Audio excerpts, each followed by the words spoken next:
এই দেখো বন্ধুরা, তোমাদেরকে নিয়ে চলে আসলাম আমার এই বেগুন গাছটাতে। দেখো কীরকম বেগুন হয়েছে, দেখো প্রচুর বেগুন হয়েছে। এবার আমি অনেক বেগুন তুলেছি, খেয়েছি।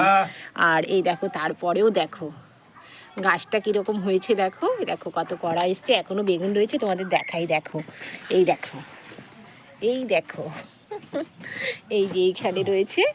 এই আমি না এই দেখো এই পাতাগুলোকে ফেলে দিই সবসময়, পাতাগুলো সবসময় ফেলে দিই। দেখো এই যে দেখো হয়ে রয়েছে, কত ভালো লাগে না বলো তো, নিজের বাড়ি নিজের হাতে লাগানো জিনিস।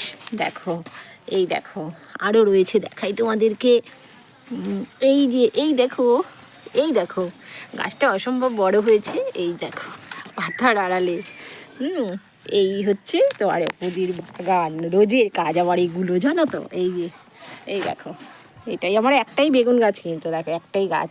গাছটার বয়স কত জানো? 3 বছর। 3 বছরের গাছ। এই বেগুন গাছ না যারা বসাও, আমি বলবো কাটিং করে মানে কেটে দেবে। ফল হয়ে যাওয়ার পরে গাছটাকে কাটিং করে দেবে, দেখবে আবার কুশি ছেড়ে ছেড়ে গাছ কিন্তু অনেক দিনই থাকে। কেন বলছি, আমার হাতেই সেই রেজাল্ট। এই দেখো এই গাছটা যখন আমি কাটিং করেছিলাম, বা এর আগের ভিডিও কিন্তু আমার রয়েছে, তোমরা চাইলে সেগুলো দেখে নিতে পারো। ওখানে কিন্তু আমি দেখিয়েছি একে, এই গাছটাকে। এই পর্যন্ত, বাই বাই।